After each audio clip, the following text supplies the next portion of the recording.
మాకేమన్నా ఇచ్చారో పొలం తీసుకుంటా ఉంటే టెన్షన్ పడిపోతున్నాం. అన్న తిని నిద్ర కూడా పోవట్లేదు. నీకు ఉండేది అరెకరా, ఆ అరెకరా కూడా తీసుకుంటే నీ పరిస్థితి ఏమిటి అని అంటున్నారు. అమ్మాయికి ఇచ్చానండి, నేను తింటున్నా, కట్నం ఇచ్చాము. అది కూడా కట్నం ఇచ్చారు, అది కూడా మీరు తింటున్నారు. నేను తింటున్నాను. ఇప్పుడు పరిస్థితి ఏమిటి అని అడుగుతా ఉన్నావు.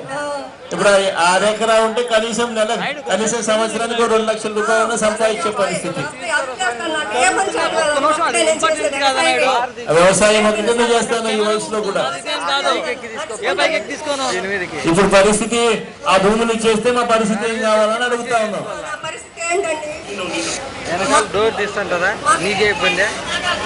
అవ్వా ఎవరు నీ భూములు తీసుకోలేరవ్వా, నేను చెప్తా ఉన్నా కదా, అన్ని రకాలుగా తోడుగా ఉంటాం.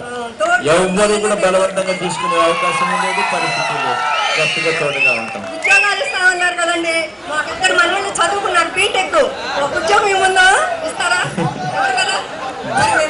జాబ్ వస్తేనే ఆ రోజు అన్నారు. ఇవాళ ఇంటింటికి 2000 రూపాయలు నిరుద్యోగ వృత్తి ఎప్పుడు ఇస్తావు అని చెప్పి అడిగితే దాని గురించి కూడా మాట్లాడతావు. మళ్ళీ రుణాలు ఉన్నాయా నీకు? రైతు రుణాలు ఉన్నాయా తల్లి?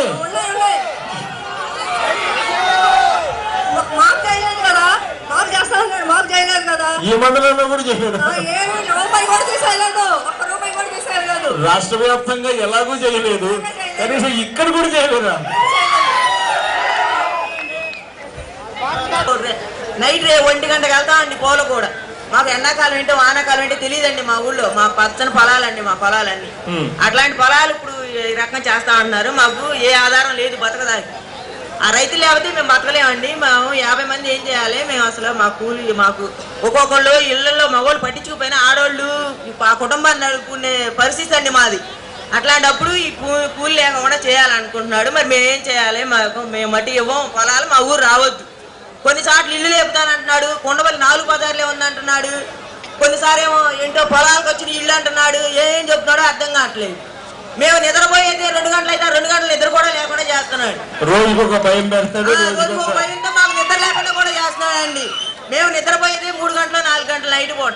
ఏం చేస్తా ఉన్నారు? భయం పెట్టే దానికోసం అటు ఇళ్ళు పొలాలు అంటాడు, ఇటీళ్ళలో పొలాలు వచ్చినాయి అంటాడు. ఉండవల్లి 4 బజార్లే ఉందంటాడు. ఉండవల్లి లేపేస్తా అంటాడు. ఏం చేస్తాడో అర్థం కాని పరిస్థితి మాది. మీ వాళ్ళని ఏమన్నా పోలీస్ స్టేషన్లో తీసుకొని పోవడము, ఎన్ని హెరాస్ చేయడము, ఎన్ని పూలు కోసే వాళ్ళు అందరూ పోలీస్ స్టేషన్ రమ్మని పోలీస్ స్టేషన్ తీసుకెళ్లారండి. పోలీస్ స్టేషన్ తీసుకెళ్ళారు అందరినీ. పోలీస్ స్టేషన్ కూడా వెళ్ళామండి మేము. మీరంతా కూడా పోలీస్ స్టేషన్ కూడా వెళ్ళామండి. పోలీస్ స్టేషన్ మీరంతా పోలీసు వాళ్ళు బలవంతంగా తీసుకుపోయారా? లేదండి, ఎందుకంటే మీరు ఎందుకు వెళ్ళారు ఆ టైంలో అని అడిగారు. అడిగితే మేము బతుకుతానికి వెళ్ళాము, మేము పూలు కోసుకోవడానికి వెళ్ళాము. మరి అక్కడ మంటలు లేస్తున్నాయి, ఏదో కరెంట్ ఏమన్నా ప్రాబ్లం ఏమో, మేము అందరం చచ్చిపోతామని మేము ఎంక్వైరీ చేసాం, అంతేని మేమేం చేయలేదని చెప్పామండి. ఇంకా అక్కడ కూడా వెళ్ళొచ్చాం. మరి మాకు మొత్తం మీద 300 రూపాయలండి రోజు మీద. మాకు మేమేం చేయాలి ఇప్పుడు? పొలాలు తీసేసుకుంటే అసలు వేరే పరిస్థితి లేదు, మాకు అసలు ఆధారం లేదు. మాకు ఒక చెంటు భూమి కూడా లేదు ఈ ఊర్లో. మేము కూలి మీద బతకటమే.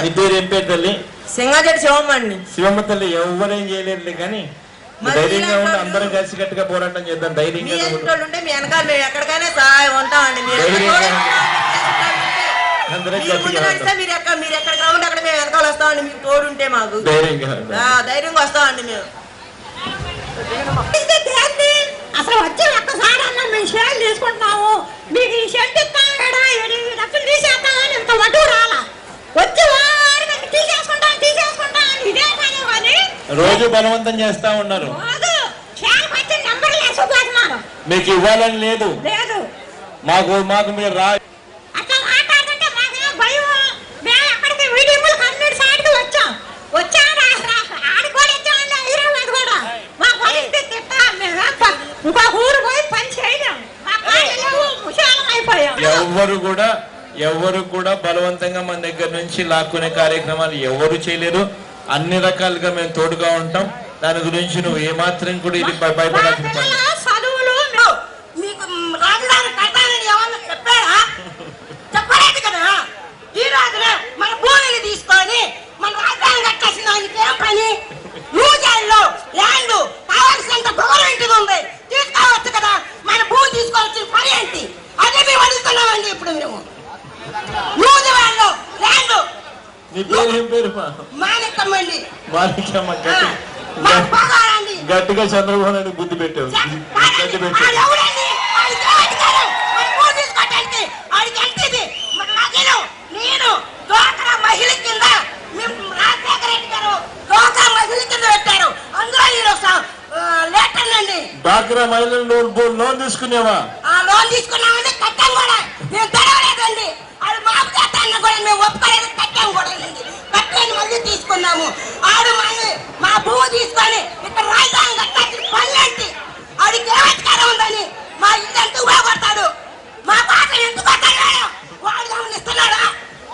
వాడు అన్నాడు నువ్వు జల్లు 400 ఎకరాల ల్యాండ్ ఉంది, 400 ఎకరాల ల్యాండ్ ఉంది, తీసుకోవచ్చుగా, కట్టుకోవచ్చుగా.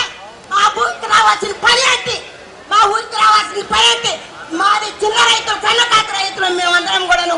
మేము తడిచే పని లేదండి. చెప్తాను తల్లి, మాణిక్యం గట్టిగా పోరాడదాం తల్లి, గట్టిగా పోరాడదాం. ఇంకా చాలా ఊర్లు పోవాలి తల్లి. నా పేరు నాగమల్లేశ్వర అండి. చంద్ర అమ్మా మాట్లాడినా. నీ పేరు ఏం పేరు? చంద్రన్న. నీ పేరు ఏం పేరు? సత్యలపాటి సంజీవ్ రెడ్డి, ఉండవల్లి. సంజీవ్ రెడ్డి అన్న. సత్యలపాటి సంజీవ్ రెడ్డి అంటే గుంటూరు జిల్లాలో జగన్మోహన్ రెడ్డి గారికి ఎంత పేరు ఉందో మా పొలంలో నుంచి 1000 ఎకరాలకు సాగులో ఉంది. రోజున డిప్యూటీ చేసి కట్టింది ఉండవల్లిలో మా పొలంలో. సత్యలపాటి బెక్కేట్ అంటే 100 సంవత్సరాల చరిత్ర ఈ ఊరు గ్రామంలో. మా ఊళ్ళో ప్రాజెక్టు కట్టి 1945లోనే 1300 ఎకరాలకు సాగులో అందించాడు మా ఊరు భద్రాసు గవర్నమెంట్లో ఉన్నప్పుడు. కాబట్టి ఉండవల్లి అనేది రాజధానికి సింహద్వారం. సింహద్వారం అయినా కానీ ఎట్టి పరిస్థితుల్లో కూడా మా భూములు ఇవ్వవు. ఇంతవరకు కూడా ఒక్క రైతు కూడా సంతకం పెట్టలే ఇస్తామని. మీ వాగ్దానం, మీ మాట విన్న తర్వాతే ఏదైనా సరే మేము ముందుకు వస్తామని, మీ మాట విన్న తర్వాతే మేము నైతిని పరిగెత్తామని చెప్పి వాగ్దానం చేసాం మా ఆర్కే గారికి. ఇవాళ వరకు కూడా మా ఊరు నుంచి ఒక్క రైతు కూడా ఇవ్వలేదు మేము. రైతు వారిగా తెలియని వాళ్ళు పొరుగులు ఇచ్చారు కానీ మా గ్రామస్తులు వాడికి ఇవ్వలేదు మేము. కాబట్టి ఆఖరి మాటగా చెప్పేది, మీరు ఏదైతే నిర్ణయం చేసి కీర్తిరాజుగా చెప్పిపోతారో అదే మేము ఏకీభవిస్తామని మా ఉండవల్లి గ్రామంలో మేము మాటిస్తున్నాం. మీరు మనస్ఫూర్తిగా మీరు 600 సరే నేనున్నాను శభాషు. మీరు బట్టికి నైత్రి ఫారం ఇవ్వద్దంటే ఇప్పటి వరకు కూడా ఇవ్వడం లేదు. ఇప్పుడు ఈ క్షణం కూడా ఇవ్వవు.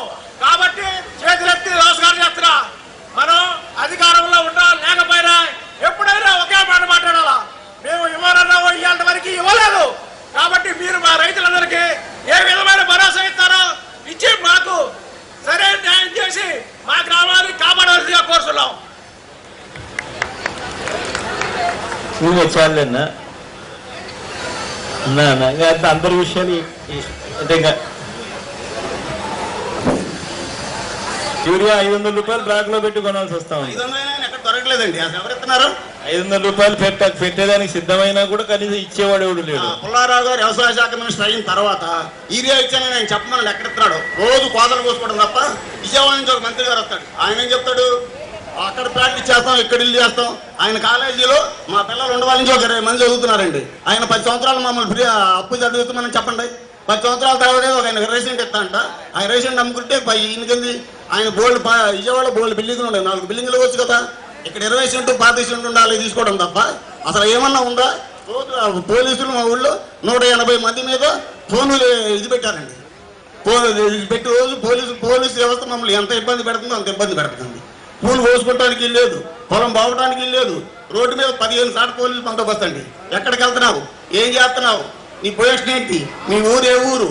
నీవేది నీ దగ్గర కార్డు ఉందా? ఎలా వెళ్తున్నావు? ఎందుకు వచ్చావు? పొలం రాకూడదు. ఇప్పుడేమో కరెంటు 1 గంటకి ఇస్తాను రేత్రి వెళ్తుంటే పోలీసులు బాగానేవారు. వెళ్ళకపోతే పొలం జరగట్లేదు. పగల 3 గంటలు, రాత్రి 4 గంటలు ఇస్తున్నాడు. ఆయన చంద్రబాబు నాయుడు గారు ఏమో 9 గంటలు ఇస్తాను కోతలు కోసాడు. అలా ఒక్క చంద్రబాబు నాయుడు గారు గవర్నమెంట్ వచ్చిన తర్వాత రైతులకు ₹1 లాభం జరిగింది లేదండి. అది జరగదు. ఆయన ఒకవేళ పొరపాటున ఎవరన్నా ఇచ్చినా వాళ్ళ మట్టి వాళ్ళు అసలు తీసుకునేది లేదు, ఇచ్చేది లేదు. ఈయన 30 సంవత్సరాలకు ఇస్తాడంటండి. ఈసారి గెలవమని చూద్దాం.